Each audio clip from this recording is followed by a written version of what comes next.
Hello दोस्तों, okay heart यानी कि ओक फार्मा का इस वीडियो पे हम ये देखने वाले हैं कि ये आने वाले कुछ समय के अंदर कौन सी टारगेट को ये हिट कर सकते हैं और अगर नीचे भी आएगा तो कहाँ हो सकती है इसका स्टॉप लॉस। ये सब कुछ आज हम देखेंगे इस वीडियो पर। बट उससे पहले ये जुलाई 24 पे जो मैंने वीडियो बनाया था उसके बारे में मैं दिखाना चाहूंगा। तब ये ओक फार्मा यानी कि ओक हार्ट था 218 के आसपास और मेरा प्रेडिक्शन था कि इधर से मार्केट जो है थर्ड वेव के लिए बहुत ही अपसाइड पे जा सकते हैं। और उसके बाद ये अगस्त 19 पर भी मैंने एक वीडियो बनाया था, तब इधर भी मेरा प्रेडिक्शन था कि ये जो है ये 1 2 3 4 5 हो सकते हैं एंड देन मार्केट जो है इधर से और भी अपसाइड पे जा सकते हैं थोड़ा सा इधर से करेक्शन करने के बाद। और उसके बाद आप देख सकते हैं कि एग्जैक्टली उसी जगह से मार्केट ने थोड़ा करेक्ट भी किया था एंड देन मार्केट फिर से अपसाइड पे चला गया था। तो आज इधर वीडियो करने का मेरा इरादा एक ही है कि आप लोगों को ये दिखाना कि क्यों मार्केट इधर से ही गिर रहे हैं और आने वाले कुछ समय के अंदर ये कितना नीचे आ सकते हैं। क्या ये इसके बाद और भी अपसाइड पे जाएगा तो कहां से ये फिर से रिवर्स कर सकते हैं और क्या होना चाहिए आपका टारगेट एंड स्टॉप लॉस, ये सब कुछ मैं दिखाऊंगा as per Elliott wave theory. तो जो दोस्तों हमारे चैनल पे नए हैं, पहले मैं उन लोगों के लिए दिखा देना चाहूंगा ये एलियट वेव थ्योरी होता क्या है। Normally as per Elliott wave theory market ऐसे 1 2 3 4 5 ऐसा 5 सब वेव पे आगे बढ़ते हैं, जिसके अंदर first wave, third wave and fifth wave होता है आपका मेन ट्रेंड। इसके अंदर फर्दर 5 सब वेव्स रहते हैं और इसका उल्टी तरफ ये second wave and fourth wave होते हैं आपका एक प्रॉफिट बुकिंग जोन और इसके अंदर नॉर्मली 3 सब वेव्स रहते हैं। इससे पहले मार्केट जब इस जगह के आसपास था तब मेरा प्रेडिक्शन था कि जैसे मार्केट थोड़ा नीचे आएगा एंड देन फिर से मार्केट ये अप साइड पे जा सकते हैं, जो दोनों का दोनों ही एग्जैक्टली वही हुआ जैसे हमारा प्रेडिक्शन था। तो इसके बाद क्या होते हैं, ये 5 सब वेव जब भी कंप्लीट होते हैं ना उसके बाद ए बी सी ऐसा करके मार्केट शार्पली नीचे चले आते हैं। तो अभी हम मेन चार्ट पे जाकर देखेंगे कि ये वाला जो शार्पनेस ये कहां तक आ सकते हैं और इसके बाद मार्केट फिर से कब अपना जो अप ट्रेंड है वो चालू कर सकते हैं। और बाकी कुछ रूल्स एंड गाइडलाइंस जो है वो मैं इधर ही लिख चुका हूँ, आप लोग थोड़ा समय निकल कर पढ़ लीजिए। तो अभी चलिए हमारा मेन चार्ट पे फिर से चलते हैं। तो जैसे कि मैं आप लोगों को बता रहा था कि मार्केट 5 सब वेव पे आगे बढ़ते हैं, तो ये है आपका 1 2 3 4 एंड 5। ये मुझे लग रहा है कि 1 2 3 4 5 इधर हो गया। अब क्यों हो गया चलिए वो देखते हैं कि इससे पहले जब मार्केट इस जगह पे था तब मैंने क्यों बोला था कि उधर से मार्केट नीचे आएगा। देखिए इधर जो है ये 0 से ये 1 देन ये 2 का अगर हम फिबोनाची प्राइस प्रोजेक्शन लगा लेंगे तो ये 261% का जो लेवल है उस जगह के आसपास तक मार्केट ने गया था और वो क्लियरली 1 2 3 4 5 ऐसा 5 सब वेव पे गया था जो एक थर्ड वेव का निशानी होते हैं। तो इसीलिए मैंने एक्सपेक्ट किया था कि इधर से मार्केट जो है अपना थर्ड वेव कंप्लीट किए हैं एंड इधर से मार्केट ए बी सी करके फोर्थ वेव के लिए मार्केट नॉर्मली नीचे आना चाहिए और मार्केट ने एक्जैक्टली वही किया था। इधर से ये फोर्थ वेव के लिए मार्केट नीचे भी आया था, देन इधर से ये फिफ्थ वेव के लिए मार्केट आने वाले समय पे ऊपर जाएगा, ये भी हमारा ही प्रेडिक्शन था। तो इधर से मार्केट फिर से ऊपर चला गया था। तो ये 261% का लेवल ऑफ वेव 1 ये थर्ड होते हैं, तो ये थर्ड हो गया था, यानी कि थर्ड एक एलोंगेटेड यानी कि बहुत ही एक बड़ा वेव बन चुका था। तो इसीलिए ये आपका 1 2 3 हो गया, देन ये फोर्थ वेव के लिए मार्केट नीचे आया, देन फिफ्थ के लिए ऊपर जाएगा। ये बहुत ही एक कॉमन सेंस ही है। और ये फोर्थ वेव जो होते हैं ये नॉर्मली क्या होते हैं कि ये जो पिछला वाला जो ये थर्ड वेव है इस थर्ड के अंदर जो 5 सब वेव होते हैं, क्योंकि ये मेन ट्रेंड का ही पार्ट है 1 2 3 4 5। तो ये जो फोर्थ वेव है मतलब इस बड़ा वाला थर्ड के अंदर का जो 5 सब वेव है उसका ये फोर्थ वेव के आसपास ही ये वाला जो फोर्थ वेव है ये खत्म होना चाहिए था और ये एग्जैक्टली वही खत्म हुआ एंड पिक्चर परफेक्टली उधर से ही मार्केट शार्पली फिफ्थ वेव के लिए चला गया। अब क्यों मुझे लग रहा है कि इधर ये फिफ्थ खत्म हो चुके हैं और आप लोगों को अपडेट देना जरूरी है। तो इसके लिए मैं दिखाना चाहूंगा कि ये जो है ये 0 से आपका थर्ड तक और उसके बाद ये फोर्थ को भी हम कनेक्ट कर देंगे। 0 मतलब जो वेव 1 का स्टार्टिंग पॉइंट है, तो ये जो जगह है ये 0.618% का लेवल है। अब ये 0 से 3 का अगर 0.618% का लेवल पे नॉर्मली आपका वेव 5 भी खत्म होते हैं, तो एग्जैक्टली उसी जगह पे मार्केट ने खत्म हुआ एंड देन मार्केट शार्पली अभी नीचे चले आने का प्रयास करेगा। तो मैं मोटा मोटा आप लोगों को ये बताने का कोशिश कर रहा हूँ कि ये 1 2 3 4 5 होकर 5 सब वेव पे आपका वेव 1 खत्म हुआ एक्चुअली जो मुझे लग रहे हैं और इसके बाद ये 2 के लिए मार्केट शार्पली नीचे चले आते हैं। नॉर्मली वेव 2 जो होते हैं ये जो 0 से ये वेव 1 का 61% का लेवल तक चले आते हैं, 61.8% का एक्चुअली टू बी एग्जैक्ट इसका लेवल तक चले आते हैं, नॉर्मली यही देखा जाते हैं। तो ये 0 से 5 यानी कि पूरा का पूरा बड़ा वाला एक वेव 1 का 61% कहाँ होते हैं, ये जो होते हैं ये 0.618 है आपका 232 का लेवल तक। तो आप ये एक्सपेक्ट कर सकते हैं कि ये 1 2 3 4 5 करके ये ए फिर ये बी एंड देन ये 1 2 3 4 5 करके सी बनाकर ये 232 का लेवल तक चले आए एंड देन ये इधर वेव 2 बनाए, इधर बड़ा वाला वेव 1 के बाद ये 2 बनाए एंड देन बड़ा वाला थर्ड के लिए मार्केट अपसाइड पे चले जाए। और दूसरा एक पॉसिबिलिटी मैं इधर दिखाना चाहूंगा, और इधर जो दूसरा पॉसिबिलिटी हो सकते हैं वो मैं दिखाने से पहले मैं ये वाला जो निफ्टी का पॉसिबिलिटी क्या है वो मैं थोड़ा बता देना चाहूंगा कि निफ्टी जो आने वाले कुछ समय के अंदर अपना ऑल टाइम हाई को भी तोड़ के जा सकते हैं। और निफ्टी अभी बाई ऑन डीपी लग रहा है, मतलब निफ्टी जितना भी लो बना रहे हैं इधर से बाई करने के बाद निफ्टी इधर से फिर से अपसाइड पे जाएगा। निफ्टी कुछ इस तरीके से ही चल रहे हैं।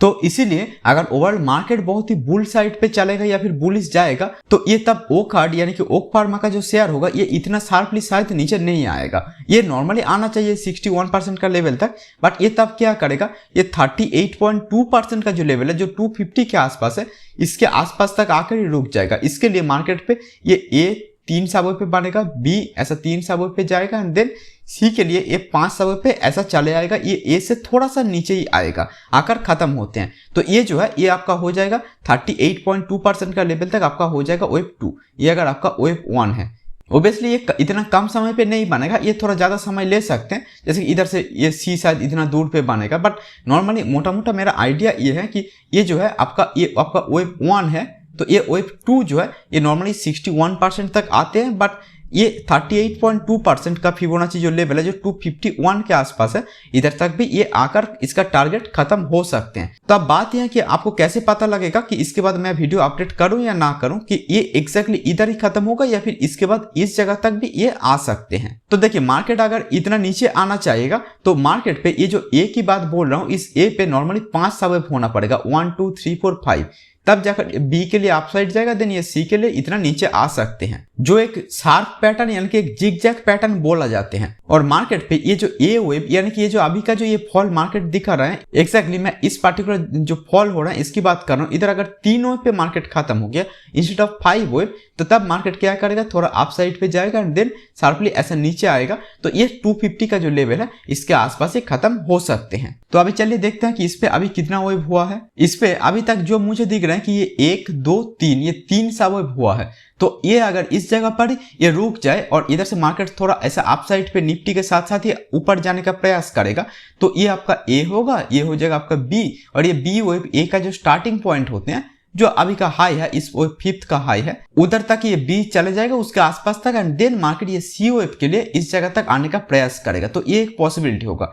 और अगर किसी कारण नॉर्मल ये 1 2 3 4 5 ऐसा करके मार्केट इस लो को भी तोड़ के और भी नीचे चले आने का प्रयास करेगा तो इधर तक अगर आपका ए बनेगा तो इसके लिए बी जो होगा, बी के लिए मार्केट थोड़ा ऑफ साइड पे जाने के बाद सी के लिए फिर से एक शार्प फॉल यानी कि शार्प डिक्लाइन दिखा सकते हैं, जो लगभग आपका 61.8% का लेवल जो 232 का लेवल है इस जगह तक मार्केट आ सकते हैं, जो मेरा एक्सपेक्टेशन है। तो मोटा मोटा मैं एक्सपेक्ट कर रहा हूं कि मार्केट जो है एक बड़ा वाला एक फॉल दिखाए थे, उसके बाद मैं इसको नॉर्मली ए और 1 2 और बी और 3 और सी को मान के चल रहा था, लेकिन अभी जब मुझे लग रहा है कि ये मोस्ट प्रोबेबली 1 2 3 4 5 भी ये हो गए हैं एंड उसके बाद ये इधर से थोड़ा नीचे आएगा। तो मोटा मोटा एक्चुअली बात ये है कि ये 1 2 3 4 5 कुछ इस जगह पे मार्केट कंप्लीट किए हैं, एक 5th वेव तो ये अपना बड़ा वाला वेव 1 भी कंप्लीट किया है। अब ये ए बी सी फॉल का मैं एक्सपेक्ट कर रहा हूँ। उसके बाद ये थर्ड वेव के लिए जब बहुत ही अपसाइड पे जाएगा तब जो हमारा टारगेट हो सकते हैं वो होगा ये वेव 1 का 1.618% का लेवल, ये नॉर्मली होना चाहिए हमारा टारगेट, और उसके ऊपर चला गया तो ये 2.618% का लेवल भी हमारा एक टारगेट हो सकते हैं। तो अभी चलिए हमारा टारगेट देख लेते हैं। अगर हम ये एज्यूम करके चले कि मार्केट जो है ये 230 या 232 का लेवल तक आ जाएगा तो इसका जो टारगेट होना चाहिए वो है आपका 363 का लेवल तक, ये होना चाहिए आपका एक स्टैंडर्ड टारगेट। उसके बाद ये थर्ड के बाद ये 4th बनाएगा, देन ये 5th के लिए अपसाइड जाएगा, ये तब देखेंगे। बट अभी के लिए ये होना चाहिए 363 आपका 1 आवर का टाइम फ्रेम पे टारगेट। और अगर अब इसका बड़ा टाइम फ्रेम जैसे कि डेली टाइम फ्रेम पर भी देख कर मैं आप लोगों को बता रहा था कि मार्केट कौन सी वेव पे है और कहां तक जा सकते हैं, तो उस हिसाब से देखें तो ये आपका वेव 1 है, ये 2 हो गया। अब ये बड़ा वाला जो थर्ड वेव है जो मेरा एक्सपेक्टेशन से आपका मिनिमम ये वाला जो वेव 1 का हाई इसने लगाया था 750 या 800 के आसपास, मिनिमम ये थर्ड ये वेव 1 का इतना ऊपर जाते ही हैं। तो ये डेली टाइम फ्रेम पे अगर बड़ा वाला टाइम फ्रेम पे देखें तो मुझे लग रहा है कि इस पे बहुत ज्यादा अपसाइड बाकी है, बट फिर भी मैं ये छोटा टाइम फ्रेम पे आप लोगों को दिखा रहा हूं जैसे कि ये 1 आवर 30 मिनट्स। तो इसके पीछे कारण अगर कुछ है तो ये है कि मार्केट पे जब भी ऐसा शार्प मूव दिखते हैं तो इस जगह पे कुछ कुछ पोजीशन हमारा बुक कर लेना चाहिए। और हम इनिशियली जो रिस्क लिए थे, सपोज कि 100 रुपया का अगर रिस्क लिए थे तो उस रिस्क को अभी होना ही नहीं चाहिए। हम इतना क्वांटिटी मनी मैनेजमेंट करेंगे, बुक करेंगे, जिससे क्या होगा,